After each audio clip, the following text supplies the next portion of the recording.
Welcome back to my channel study with Jyoti. तो आज मैं आपको पढ़ाऊंगी बाल्यावस्था में संवेगात्मक विकास किस प्रकार से होता है। इससे पहले मैंने शेषावस्था में संवेगात्मक विकास किस प्रकार से होता है उसकी वीडियो अपलोड कर दी है। अगर आप उस वीडियो को देखना चाहते हो तो मैं डिस्क्रिप्शन बॉक्स में उसका लिंक दे दूँगी। चलो शुरू करते हैं अपना टॉपिक। बाल्यावस्था में संवेगात्मक विकास। बाल्यावस्था में शेषावस्था के संवेगों का ही विकसित रूप दिखाई देता है। बाल्यावस्था में शेषावस्था की तुलना में कुछ संवेगों में कमी आ जाती है, क्योंकि अब बालक सामाजिक भय और निंदा के कारण अपने संवेगों पर नियंत्रण करना सीख जाता है। परंतु बाल्यावस्था के संवेगों में प्रौढ़ावस्था के समान स्थायित्व नहीं होता। यानी कि इसके अंतर्गत ये बताया गया है कि जो संवेग शेष अवस्था में होते हैं वही संवेग बाल्यावस्था में होते हैं, परंतु बाल्यावस्था में वो संवेग विकसित हो जाते हैं। परंतु बाल्यावस्था के जो संवेग होते हैं उनमें प्रौढ़ावस्था के समान स्थायित्व नहीं आता। नेक्स्ट, बाल्यावस्था में प्रत्येक बालक की संवेगात्मक अभिव्यक्ति का स्वरूप अलग अलग होता है। यानी कि इसके अंतर्गत बताया गया है कि जो बाल्यावस्था होती है उसमें प्रत्येक बालक के संवेगात्मक विकास की अभिव्यक्ति अलग अलग होती है। यानी कि अपने संवेगों की अभिव्यक्ति किस प्रकार से करते हैं ये अलग अलग होती है। अब देख लेते हैं बाल्यावस्था के प्रमुख संवेग कौन कौन से हैं। नंबर फर्स्ट, भय यानी फियर। भय एक ऐसी अप्रिय आंतरिक अनुभूति है जिसमें बालक या प्राणी अप्रिय और खतरनाक परिस्थिति, वस्तु या प्राणी से दूर भागने की चेष्टा करता है। यानी कि इसके अंतर्गत ये बताया गया है कि जो भय है ये एक ऐसी यानी कि अप्रिय आंतरिक एक अनुभूति है जिसमें व्यक्ति, बालक कोई भी हो, वो खतरनाक परिस्थिति से या जो घटना उसे अच्छी नहीं लगती उससे वह दूर भागने की चेष्टा करता है। भय की अवस्था में व्यक्ति आत्मविश्वास खो देता है, इसलिए उचित समाधान नहीं सोच पाता और वर्तमान परिस्थिति से दूर भागता है। यानी कि इसके अंतर्गत ये बताया गया है कि जो भय की अवस्था व्यक्ति इसके अंदर अपना आत्मविश्वास खो देता है, अपने भय का उचित समाधान नहीं सोच पाता कि भय से निपटने के लिए क्या करूँ, कैसे, ऐसे, और वर्तमान परिस्थिति से जो इसके सामने परिस्थिति है उससे वह दूर भागने लगता है। यानी उस परिस्थिति से उसे डर लगने लगता है। अब देखते हैं भय का प्रदर्शन किस प्रकार से होता है। भय की दशा में बालक रोते हैं, चीखते हैं, कांपते हैं, बड़े बालकों के रोंगटे खड़े हो जाते हैं, हृदय की गति तथा रक्तचाप में वृद्धि हो जाती है। यानी कि जब भय लगता है तो वो किस प्रकार से दिखाई देता है, यानी किस प्रकार का उसका प्रदर्शन होता है। तो भय की दशा में बालक तो रोने लगते हैं, चीखते हैं, कांपते हैं, और जो बड़े बालक होते हैं उनके रोंगटे खड़े हो जाते हैं, हृदय की गति तथा ब्लड प्रेशर हाई हो जाता है, ऐसे इत्यादि। नेक्स्ट, भय उत्पत्ति के कारण।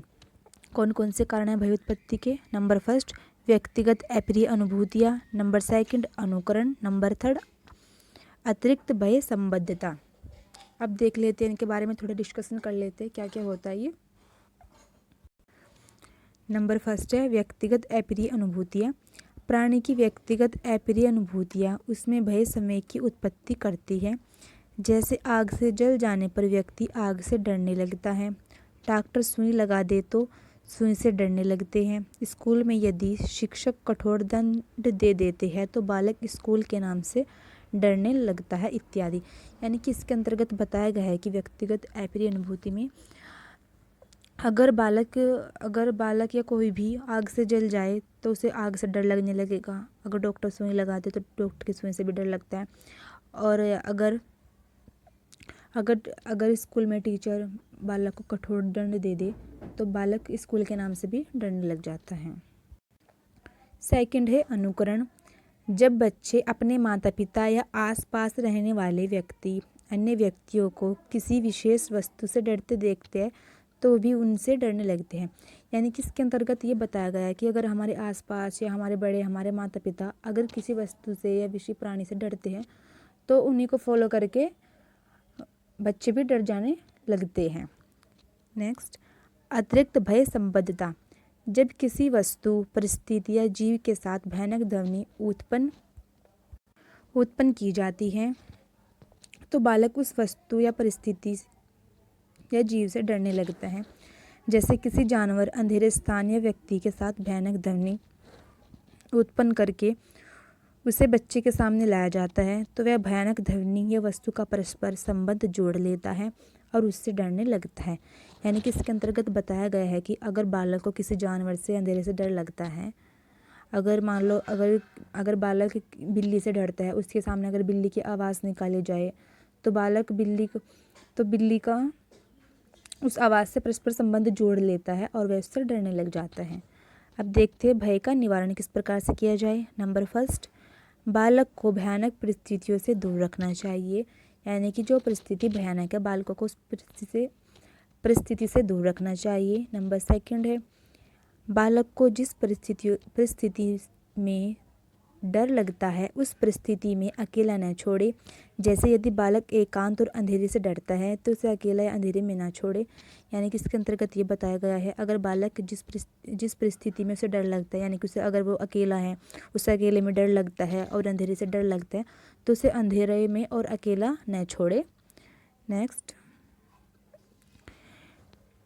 बालकों पर कठोर अनुशासन नहीं रखना चाहिए क्योंकि कठोर अनुशासन से असुरक्षा की भावना उत्पन्न होती है। नेक्स्ट देखते हैं। अब देखते हैं नेक्स्ट विशेषता, क्रोध, एंगर। अन्य संवेगों की तुलना में क्रोध संवेग बालकों में अधिक प्रमुखता से दिखाई पड़ता है क्योंकि बालक ये समझता है कि क्रोध का प्रदर्शन कर वह अपने माता पिता से इच्छाओं की पूर्ति कर लेगा। यानी कि इसके अंतर्गत बच्चे ये समझते हैं, अगर मैं क्रोध करूँगा तो मैं अपनी इच्छाओं को पूरी कर लूँगा, जिससे अपना क्रोध का प्रदर्शन करते हैं। और जो बाल्यावस्था होती है इसमें अन्य संवेगों की तुलना में क्रोध का संवेग अधिक होता है। इसके अतिरिक्त समायोजन में असफलता भी बालकों में क्रोध की उत्पत्ति करता है। नेक्स्ट देखते हैं। अब देखते क्रोध का प्रदर्शन। बालकों की क्रोध की अभिव्यक्ति में समानता नहीं होती। क्रोध की अवस्था में अधिकांश बालक व्यक्ति या वस्तु के प्रति आक्रामक व्यवहार करते हैं। यानी कि इसमें बताया गया है कि बालकों की क्रोध की अभिव्यक्ति, यानी कि सभी बालकों की क्रोध की अभिव्यक्ति समान नहीं होती। कोई बालक कैसे क्रोध को प्रकट करता है, कोई किसी तरह से प्रकट करता है। और कुछ बालक जो छोटे होते वे अपने क्रोध का प्रदर्शन रोककर, वस्तुओं को तोड़कर तथा पीटकर और झगड़ा करके व्यक्त करते हैं आदि। छोटे बालक होते हैं वे रोकर, वस्तुओं को तोड़कर, मारपीट झगड़ा ऐसे करते हैं छोटे बच्चे। किंतु वयस्कों में क्रोध का स्वरूप बालकों से भिन्न होता है। वे क्रोध की अवस्था में अपने प्रतिद्वंदी से बोलना व खाना पीना छोड़ देते हैं। यानी कि बालकों की अपेक्षा जो वयस्क होते हैं उनमें अलग प्रकार का क्रोध होता है, जिस प्रकार से जो इनके प्रतिद्वंदी है वे उससे बोलना छोड़ देते हैं और खाना छोड़ देते हैं। अब देखते हैं क्रोध की उत्पत्ति के कारण कौन से कारण है जिससे क्रोध उत्पन्न होता है। बालकों में क्रोध उत्पत्ति का एक कारण निश्चित नहीं होते। क्रोध के कई कारण हो सकते हैं। जैसे कि यदि बालक की शारीरिक क्रियाओं में अवरोध उत्पन्न किया जाए, जैसे किसी खेलते हुए बालक का खिलौना छीन लेना या जबरन उसे गोद में उठा लेना। आपने देखा भी होगा, अगर किसी बालक को जबरन गोद में ले लेते हैं, अगर उसका खिलौना छीन लेते हैं तो बालक रोने लगता है। इस प्रकार से वो अगर उसकी शारीरिक क्रियाओं में अवरोध उत्पन्न किया जाए तो वह क्रोध का प्रदर्शन करता है। अब है शारीरिक, शरीर की आंतरिक दशाएं जैसे भूख लगना, प्यास लगना, थकान, पीड़ा, रोग आदि अवस्थाओं में बालक को क्रोध आता है। निराशा और असफलता भी बालकों में क्रोध उत्पन्न करती है। यानी कि अगर कोई बालक बार बार कोई कार्य कर रहे हैं, वो उस कार्य में वो सफल नहीं हो रहे हैं, तो निराशा और असफलता में भी बालक को क्रोध आता है, यानी क्रोध का संवेग उत्पन्न होता है। अब देखते हैं क्रोध का निवारण किस प्रकार से किया जाए। नंबर फर्स्ट, माता पिता को घर का वातावरण स्वस्थ, सुंदर और शांत रखना चाहिए। नेक्स्ट, माता पिता को अपने बालकों की सभी आवश्यकताओं को समय से पूरा करना चाहिए। विशेष रूप से भूख तथा प्यास की संतुष्टि ठीक समय पर करनी चाहिए। अगला, बालकों की क्रियाओं में अनावश्यक रूप से हस्तक्षेप नहीं करना चाहिए, बल्कि उनकी क्रियाओं पर निगरानी रखनी चाहिए। यानी कि इसके अंतर्गत ये बताया गया है कि अगर बालक अपनी कोई क्रियाएं कर रही है तो उसमें अनावश्यक रूप से छेड़छाड़ नहीं करनी चाहिए, बल्कि उनकी क्रियाओं पर ध्यान रखना चाहिए कि बालक क्या कर रहा है और कैसे कर रहा है। नेक्स्ट, माता पिता तथा शिक्षकों को बालकों की आलोचना नहीं करनी चाहिए। यानी कि अगर माता पिता और शिक्षक हैं उनको बालक की आलोचना नहीं करनी चाहिए, जिससे कि उनमें, अगर माता पिता या शिक्षक बालकों की आलोचना करेंगे तो उससे उनमें क्रोध की भावना उत्पन्न होगी। तो इसलिए माता पिता और शिक्षकों को बालकों की आलोचना नहीं करनी चाहिए। अब देख लेते हैं नेक्स्ट, ईर्ष्या, जेलिसी क्या होता है ये। ईर्ष्या की उत्पत्ति क्रोध से होती है और इसमें सदैव अप्रसन्नता का भाव निहित होता है। यानी कि जो ईर्ष्या है इसकी उत्पत्ति क्रोध से होती है और इसमें सदैव सदैव यानी कि खुश नहीं, सदैव अप्रसन्नता का ही भाव निहित रहता है, यानी कि प्राणी खुश नहीं नजर आता। इसके अंतर्गत बालकों में ईर्ष्या की उत्पत्ति 1.5 से 2 वर्ष की अवस्था में होती है। बहुत ही इंपॉर्टेंट है जानने के लिए कि ईर्ष्या कब उत्पन्न होती है। तो बालकों में ईर्ष्या की उत्पत्ति 1.5 से लेकर 2 वर्ष की अवस्था में होती है। जब परिवार में नए शिशु का आगमन हो जाता है तब माता पिता का ध्यान नए शिशु की ओर अधिक आकर्षित हो जाता है। अतः ईर्ष्या सामाजिक परिस्थितियों की देन है। यानी कि जब ईर्ष्या उत्पन्न होती है, यानी कि जब परिवार में नए शिशु का आगमन हो जाता है तब माता पिता का ध्यान जो उनकी पहली संतान होती है तो उससे उनका ध्यान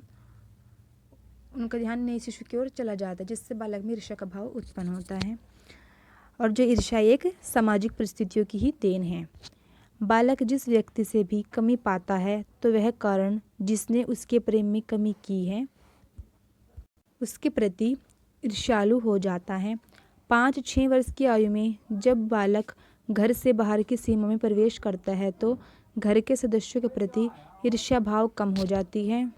यानी कि इसके अंतर्गत ये बताया गया है कि जब बालक 5 या 6 वर्ष के आयु का हो जाता है और बालक घर की सीमा से बाहर प्रवेश करता है तो जो उसकी ईर्ष्या होती है घर के सदस्यों के प्रति वो कम हो जाती है और अब उसमें अपने साथियों, सहपाठी तथा शिक्षकों के प्रति ईर्ष्या भाव विकसित होने लगता है। यानी कि घर वालों के प्रति तो कम हो जाती है और वो जिसने अपने सहपाठियों में, साथियों में तथा शिक्षकों के प्रति उसमें ईर्ष्या का भाव विकसित होने लगता है। ईर्ष्या बालकों के समुचित विकास में बाधा उत्पन्न करती है। नेक्स्ट देख लेते हैं, ईर्ष्या का प्रदर्शन किस प्रकार से होता है। ईर्ष्या का प्रदर्शन बालक 2 प्रकार से करते हैं। नंबर 1 प्रत्यक्ष रूप से, नंबर 2 अप्रत्यक्ष रूप से। देख लेते हैं प्रत्यक्ष रूप से किस प्रकार करता है।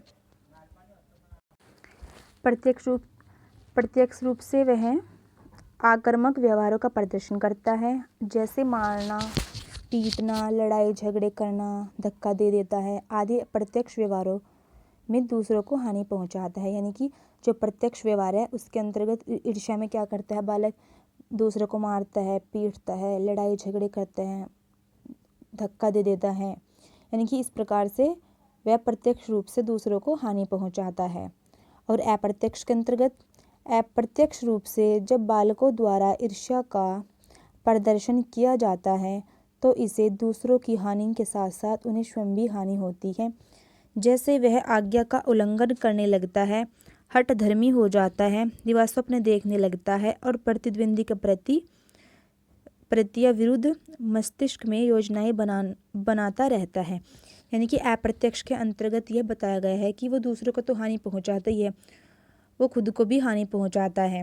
जैसे कि वह हठधर्मी हो जाता है, यानी कि हठी हो जाता है और आज्ञा का उल्लंघन करने लग जाता है, दिवा स्वप्न मीन्स दिन में सपने देखने लगता है और जो उसका प्रतिद्वंदी होता है उसके विरुद्ध योजनाएं बनाता रहता है कि मैं कैसे इसको हानि पहुंचाऊं। ऐसे अब देख लेते हैं ईर्ष्या के कारण कौन कौन से हैं। परिवार में नए बच्चे का आगमन पहले बालक में ईर्ष्या उत्पन्न करता है, क्योंकि माता पिता का ध्यान नए शिशु की ओर अधिक होता है। नेक्स्ट, जब माता पिता का व्यवहार अपने सभी बालकों के साथ समान नहीं होता तब भी उसमें ईर्ष्या का भाव उत्पन्न होता है। नेक्स्ट, जब माता पिता अपने बच्चों की तुलना अन्य बच्चों से करते हैं और तुलनात्मक अध्ययन में बालक जब खुद को पीछे पाते हैं तो उनमें ईर्ष्या का भाव उत्पन्न होता है। यानी कि जो माता पिता है, अभिभावक है, उन्हें अपने बच्चों की तुलना दूसरे बच्चों से अगर करते हैं तो बच्चों में ईर्ष्या का भाव उत्पन्न होता है।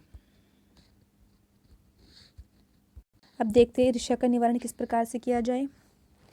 नंबर फर्स्ट, माता पिता तथा शिक्षकों को बालकों के प्रति समान व्यवहार रखना चाहिए। यानी कि जो माता पिता है, शिक्षक है, उन्हें सभी बालकों के साथ एक प्रकार का व्यवहार करना चाहिए। माता पिता तथा शिक्षकों को चाहिए कि वे बालक जिस क्षेत्र में कमज़ोर है उसमें उसकी आलोचना न करके मदद करनी चाहिए। आलोचना से बालकों में हीन भावना आती है। यानी कि माता पिता या शिक्षक अभिभावक है, जिस विषय में बालक कमज़ोर है उसमें उसकी आलोचना न करके उसमें उसकी हेल्प करनी चाहिए, जिससे कि बालक में उसके प्रति हीन भावना उत्पन्न न हो। देखते हैं नेक्स्ट, यदि बालक किसी कार्य में असफल होता है तो उसे सहानुभूतिपूर्वक समझाना चाहिए। अर्थात अगर बालक कोई कार्य करता है, उस कार्य में उसको सफलता नहीं मिलती तो उसमें उसकी आलोचना न करके उसको सहानुभूतिपूर्वक समझाना चाहिए, जिससे कि उसमें ईर्ष्या भाव उत्पन्न न हो। अब देखते हैं चिंता क्या होती है। चिंता प्राणी की अप्रिय मानसिक स्थिति है जिसमें वह भविष्य की विपत्तियों से कष्ट का अनुभव करता है। चिंता का प्रादुर्भाव बच्चों में स्कूल जाने की अवस्था से होता है और यह बाल्यावस्था तक चलता रहता है। आयु वृद्धि के साथ साथ इस संवेग में वृद्धि होती है। यानी कि इसके अंतर्गत ये बताया गया है कि जो चिंता है ये प्राणी की अप्रिय मानसिक स्थिति है और ये जो चिंता स्टार्ट होती है ये बच्चों में स्कूल जाने की अवस्था से शुरू होती है और ये बाल्यावस्था तक चलती रहती है। और जब बालक की आयु में वृद्धि होती है, बालक की आयु के वृद्धि के साथ साथ इस समय में भी वृद्धि होती रहती है। नेक्स्ट है जिज्ञासा प्रवृत्ति बालकों का धनात्मक संवेग है। यह बालकों में खोज की प्रवृत्ति का विकास करती है तथा नई नई बातों को सीखने के लिए प्रेरित करती है। बालक शुरू से ही जिज्ञासा प्रवृत्ति के होते हैं। जैसे जैसे उनकी आयु बढ़ती है और वातावरणीय संपर्क बढ़ता है, वैसे वैसे जिज्ञासा भी बढ़ती जाती है। यानी कि इसके अंतर्गत ये बताया गया है कि जो बालक है वो शुरू से ही जिज्ञासा प्रवृत्ति के होते हैं। जैसे जैसे वे सामाजिक संपर्क में आते हैं, उनकी आयु बढ़ती है, वैसे वैसे उनकी जिज्ञासा प्रवृत्ति भी बढ़ती जाती है। जिज्ञासा के द्वारा वे नई नई बातों को सीखने के लिए प्रेरित होते हैं। देखते हैं नेक्स्ट, चूँकि जिज्ञासा धनात्मक संवेग है और बाल विकास में भी सहायक होती है। यानी कि जो संवेग है ये एक धनात्मक संवेग है और बालक के विकास में भी सहायक है। इसलिए माता पिता को तथा अभिभावकों को चाहिए कि वे बालकों की जिज्ञासा प्रवृत्ति के विकास में सहायता करें। जैसे कि बालकों के प्रश्न करने की आदत को हतोत्साहित न किया जाए। यानी कि अगर बालक कोई प्रश्न पूछ रहा है उसके प्रश्न को टालना नहीं चाहिए, बल्कि उसको उसके बारे में बताना चाहिए। अब देखते हैं, जब बालक प्रश्न करे तो उसे उसके बारे में बताना चाहिए, बल्कि डांटना नहीं चाहिए। यानी कि अगर बालक कोई क्वेश्चन करे किसी विषय वस्तु के बारे में तो उसे उसके बारे में बताना चाहिए, डांटना नहीं चाहिए। इससे बालक में जिज्ञासा प्रवृत्ति, अगर बालक को अगर किसी विषय वस्तु के बारे में हम बताएंगे तो बालक में जिज्ञासा की प्रवृत्ति उत्पन्न होगी। तो आज के लिए था मेरा टॉपिक, बाल्यावस्था में संवेगात्मक विकास किस प्रकार से होता है और उसकी विशेषताएं। अगर आपको वीडियो अच्छी लगी हो तो please like, share and subscribe करना न भूलें। Thanks for watching.